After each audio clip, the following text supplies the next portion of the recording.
Welcome to Board Game Binge, the place where we bring you bite-sized, bingeable board game content from across the industry.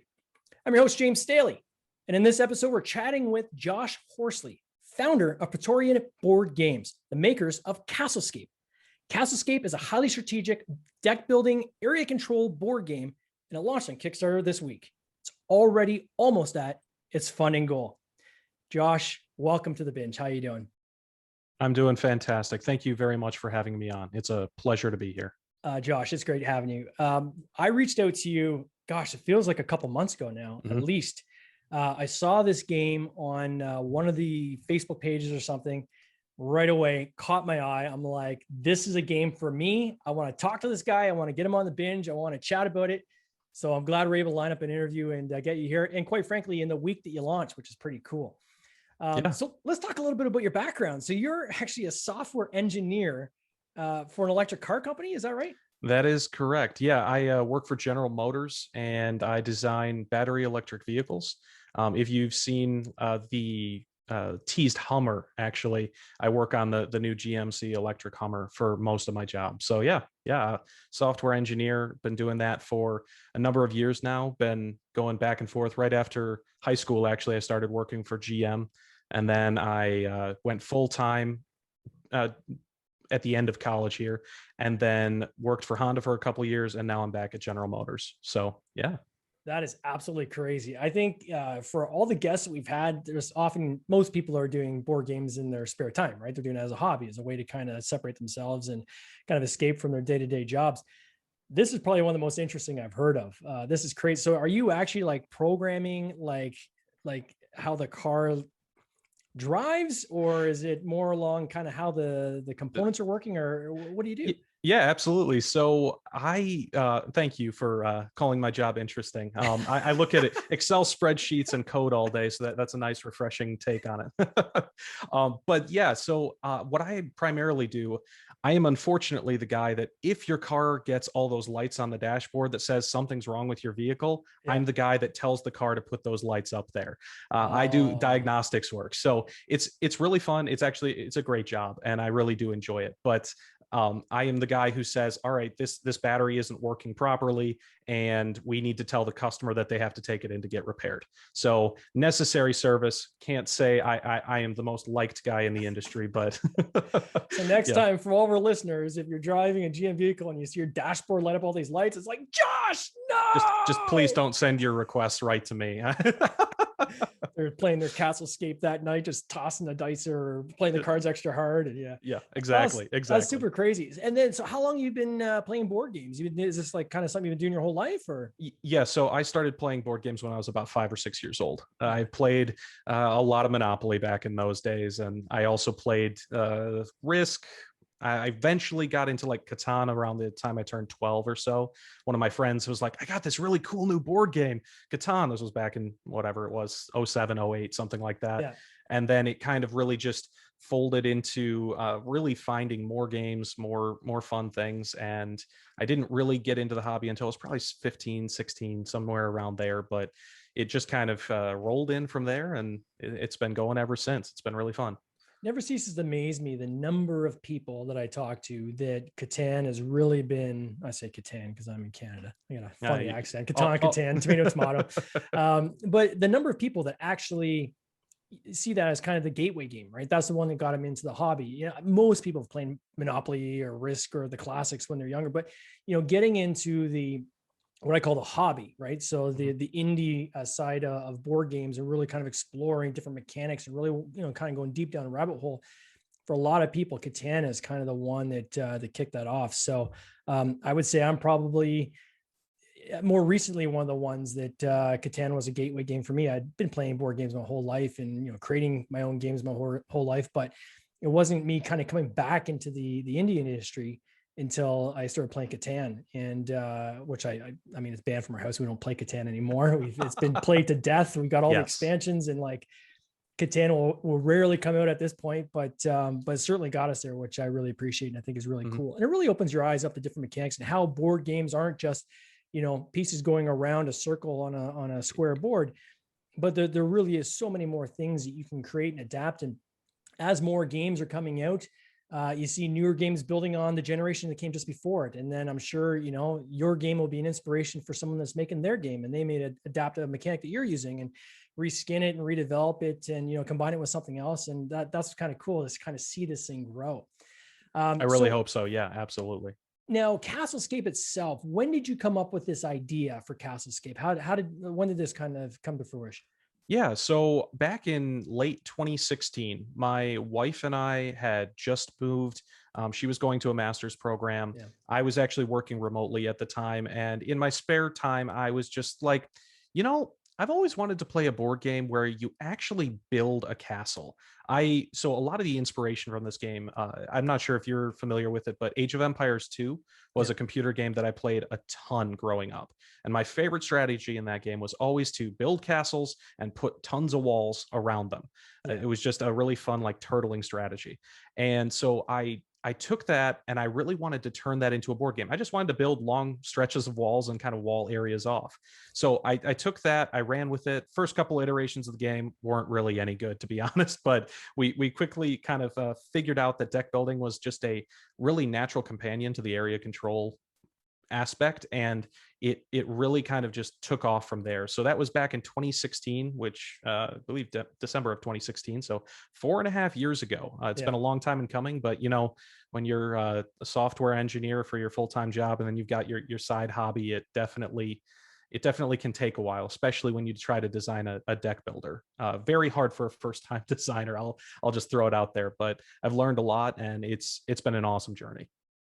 Yeah, I mean, I think Carcassonne was what I was either reading something somewhere or watching an interview you had done recently, and you're talking about Carcassonne, and that, I mean, love Carcassonne.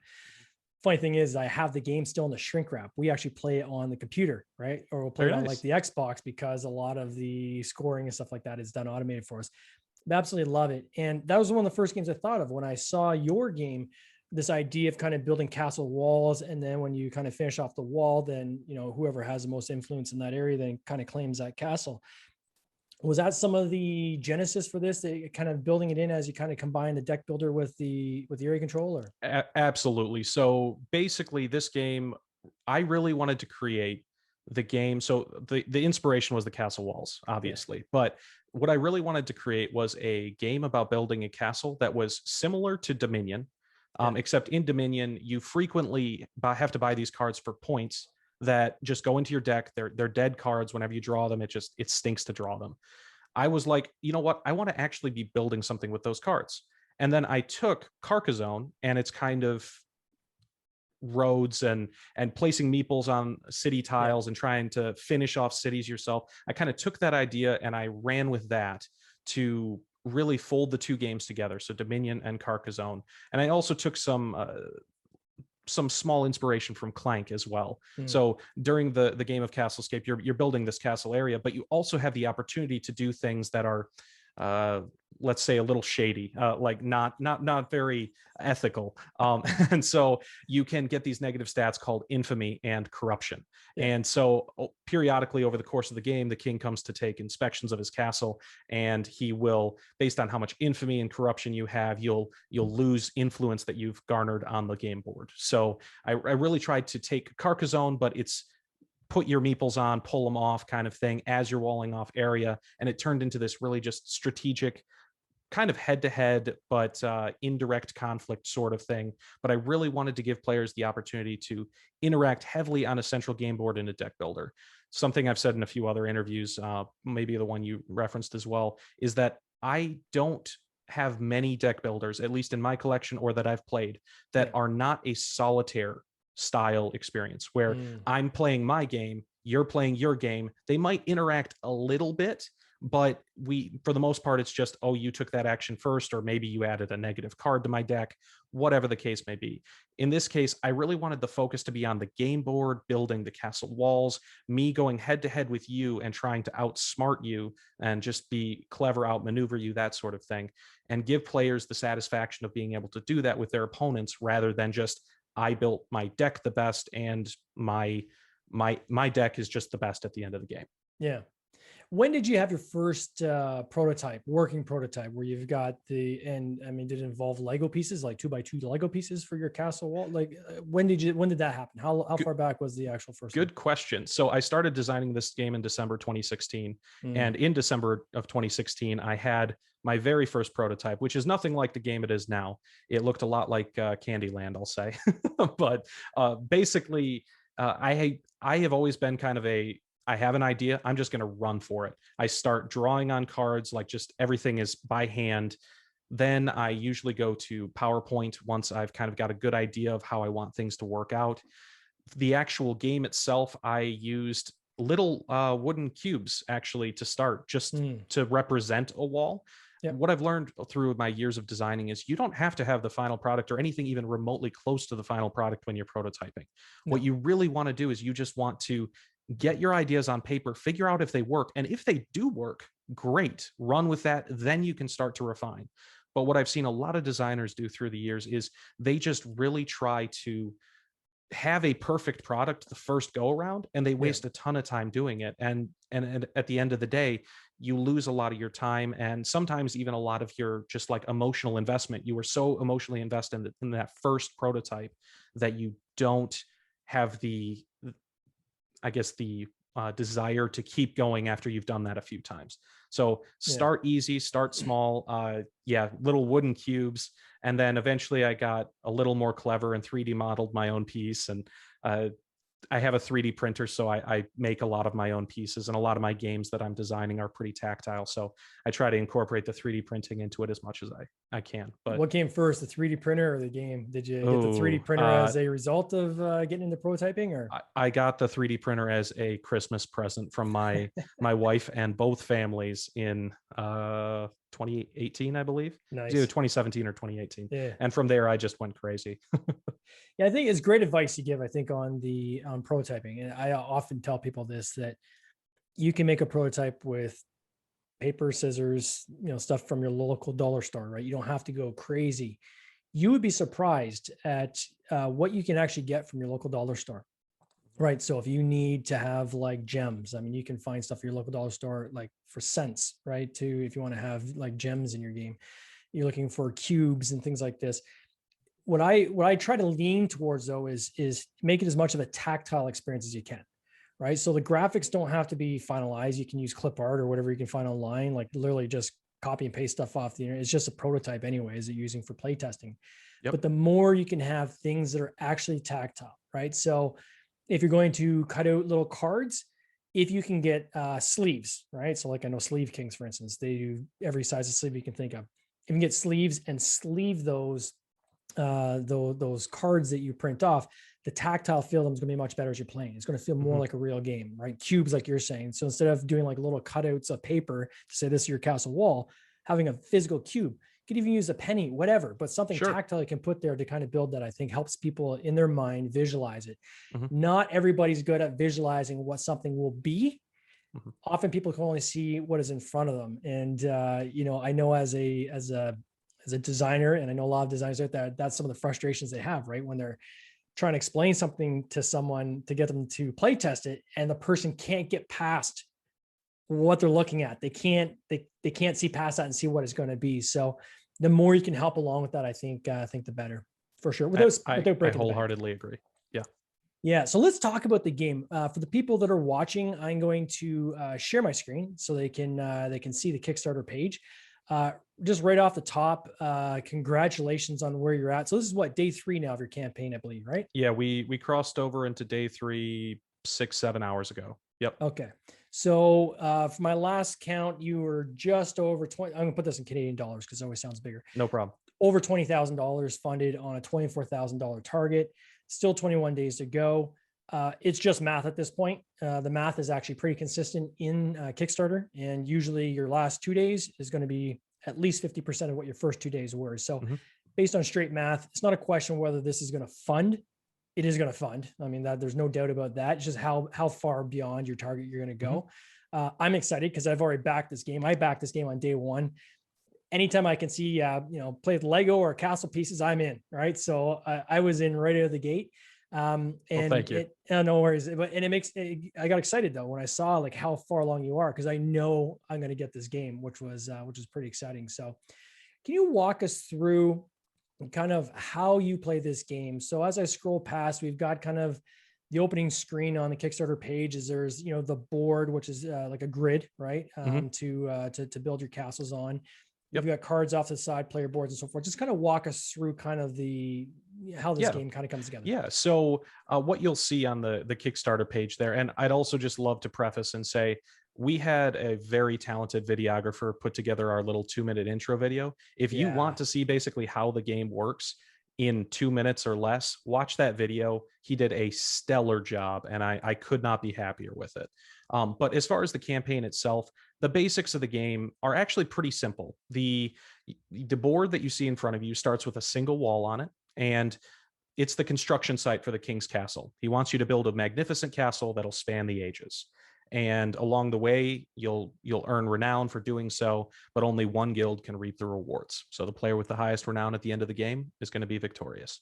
So basically, you are going to be placing little wall cubes pulled from the quarry. That's one of those sideboards.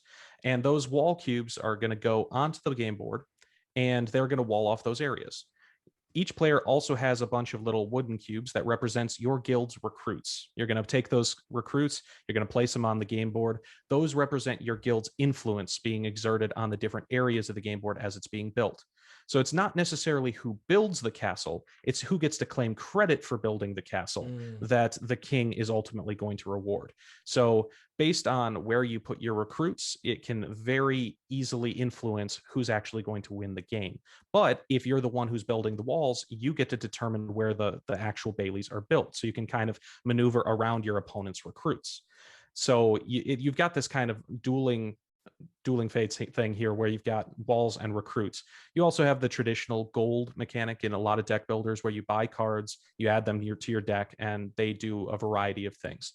So the basic 3 mechanics in this game, or basic 3 resources, are walls, recruits, and gold.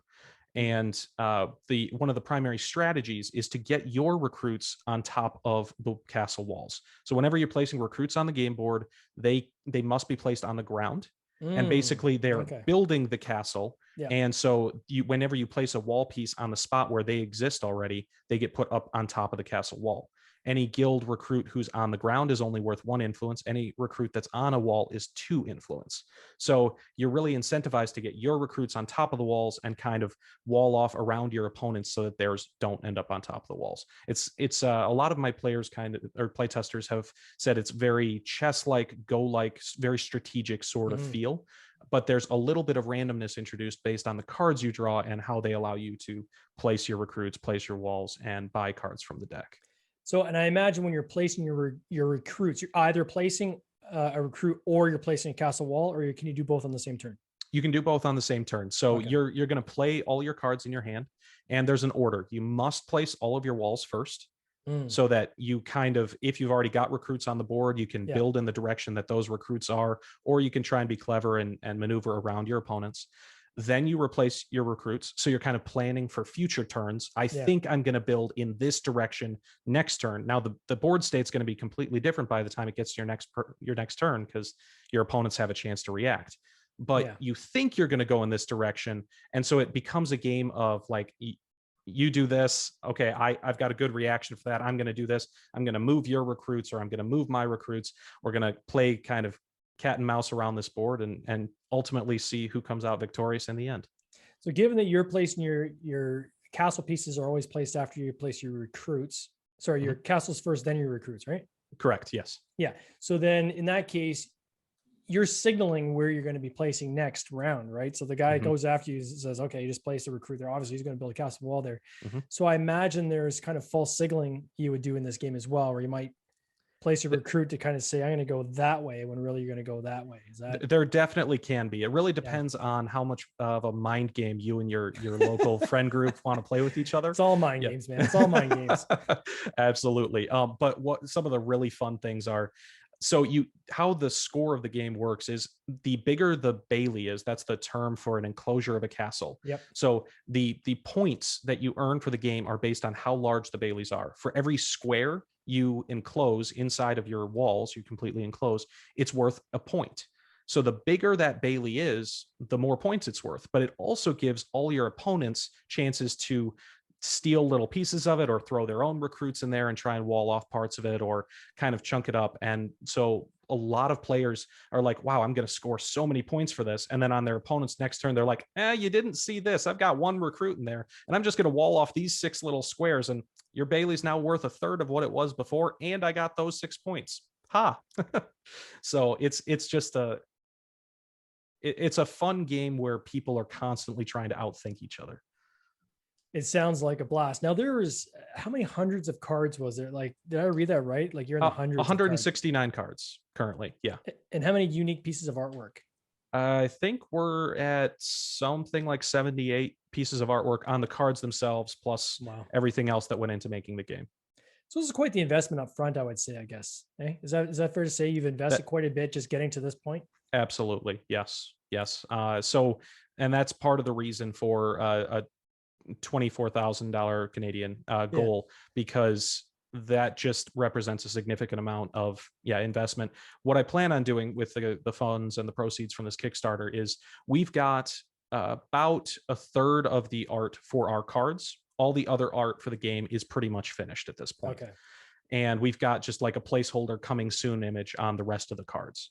And we've worked with our artist and designer, and we plan on taking approximately 3 to 3.5 months post-campaign to finalize the art for just the cards themselves.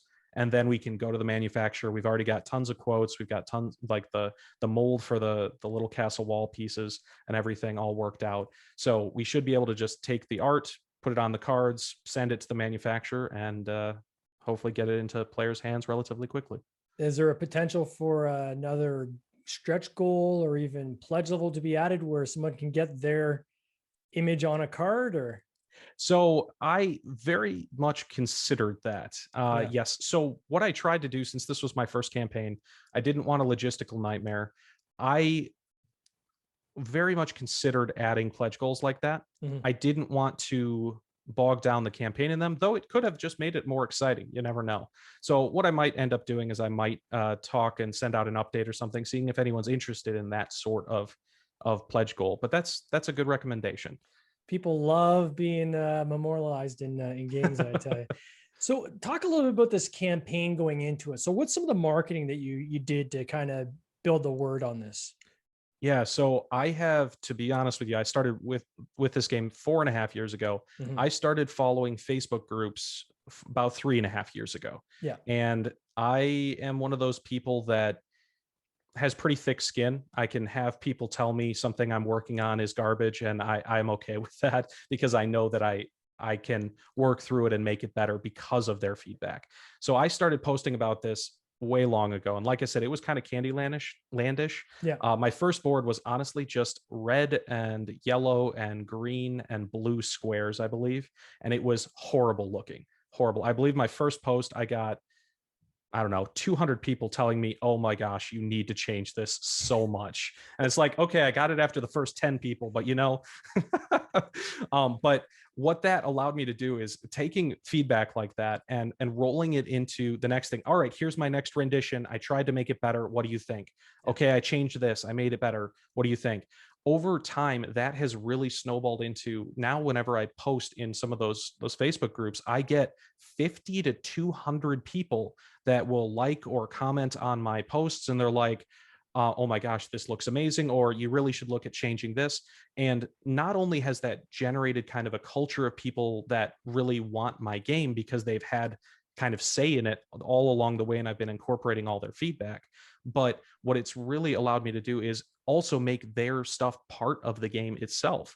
And it's like people see, hey, I told him to do this part of the game.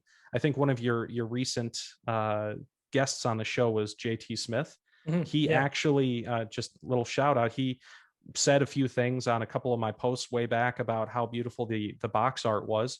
And I took some of his recommendations and kind of tried to incorporate them into the thing. And it I personally love how the box art has turned out. So Looks great. Yeah. and he said something really kind to me the other day. He's like, Josh, I haven't backed a Kickstarter in years, but I am so excited to back yours because I love the game you made. Oh, yeah. And so it was like a huge endorsement that I was so excited to get, just because it's really awesome to see people who have been following for years. And it's like, I love this game you've made, and the culture you've built around it is so cool. So I'm just really encouraged by all the people that have kind of said that.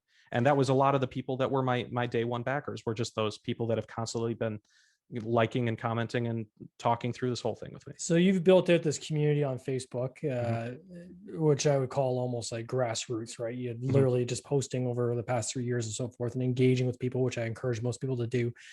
Now I think I've seen, I think there was ads going into this. There were ads. Yes. I also did you do your own, or Facebook. did you hire a marketing company? Or I hired Andrew Lowen and Sean Bradford from Next Level Web to do some ads, and through the process they were actually really helpful. And at this point I believe we're about done here, but I'm able to kind of look at the work that they did. They handed everything back off to me, and I'm now able to kind of manipulate those myself and manage them.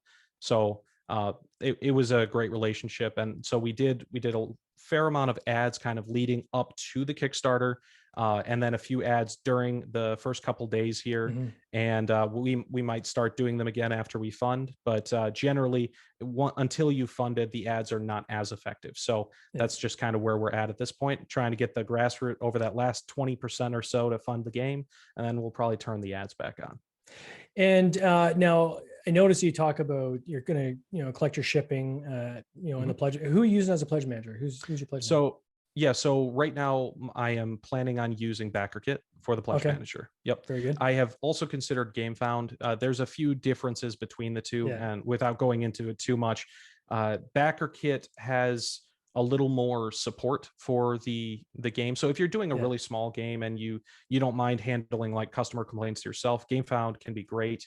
But BackerKit has like a small level of just support that people can all go to and get help with certain things, and they help you manage your shipping questions and people who need to change their shipping addresses. And it just is you pay for it, but it makes the experience better on the creator who's trying to take some headache off.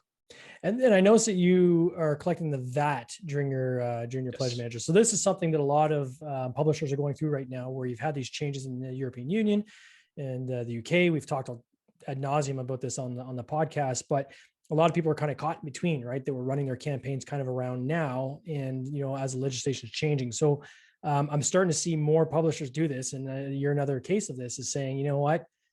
Too risky. We're gonna collect the VAT in Europe specifically for the European backers in the pledge management software. That way, the people in the US are not having to prepay for VAT that is being collected for other parts of the world and so forth. Was that a conscious decision you made going in? Or is this something you've been planning for a while, or what led you to that? I spent several weeks very heavily contemplating how I wanted to handle this, because there is a lot of pressure from just customers who want to buy board games.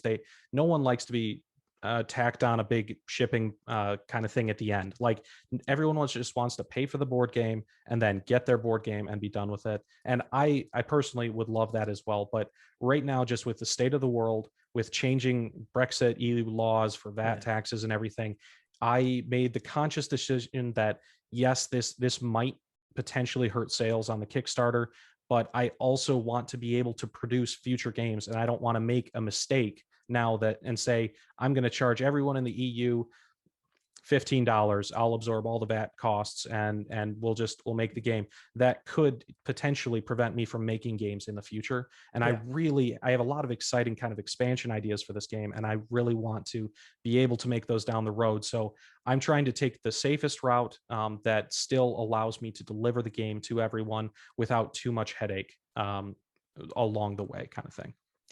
So on that note, so the next steps for you then is to do 2.0 of this game, or do expansion of this game, or do you have another game coming first and coming back to this one, or what are kind of the plans in the next 6 months to a year?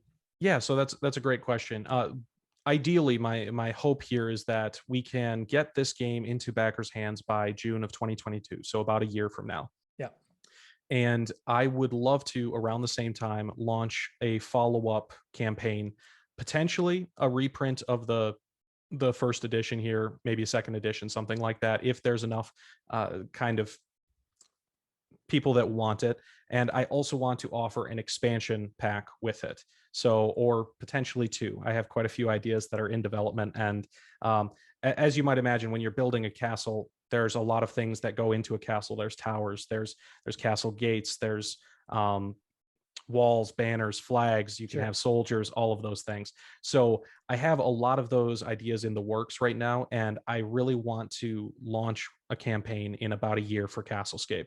I have one or two other games that are pretty far along, and we'll see kind of where those land.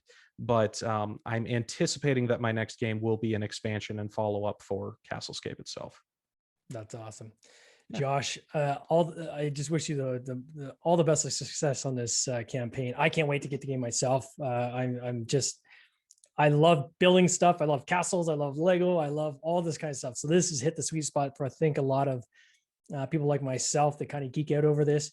But what's got me even more excited is that you've already mapped out the next year, 2, 3 years, and there's a lot more coming from Praetorian Board Games. So wish you all the best of luck for that. And I want to thank you again for coming on this podcast.